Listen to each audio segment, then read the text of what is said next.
Lola. Lola Shine. Apo, Kulong na po si Chong Nando. Nalaman po ng mga pulis na di lang po pala siya lasing. Nagdodroga rin po pala siya.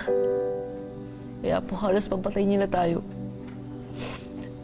Diyos ko. Bakit ito nangyayari sa pamilya natin?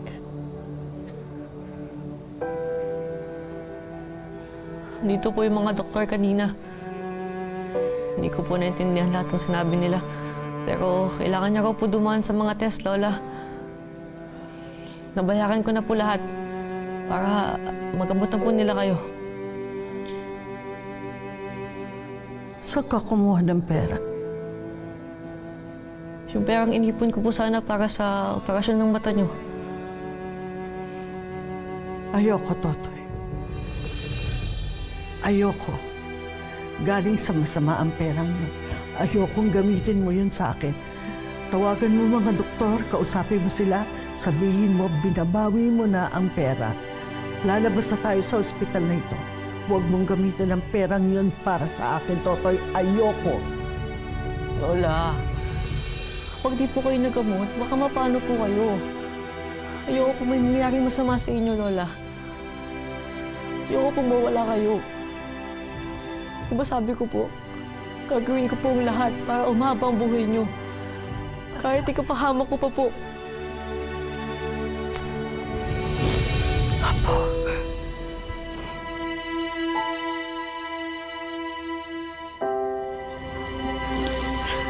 Lola, pasensya na po. Nakagawa po ako ng mali. Para makaipon po ng pera. Sana po mapatawad niyo na po ako. Ayoko pong galit kayo sa akin. Wala, alam ko pong galit kayo. Ayoko po ng ganun. Kasi mahal na mahal ko po kayo. Mahal na mahal din kita, Apo. At hindi ako galit sa'yo. Kaya ako galit sa'yo. Galit ako sa ginawa mo. Apo, ikaw ang buhay ko.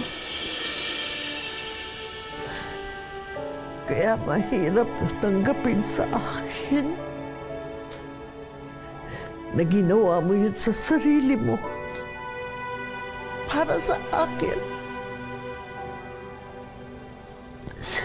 Dahil sa hirap natin sa buhay.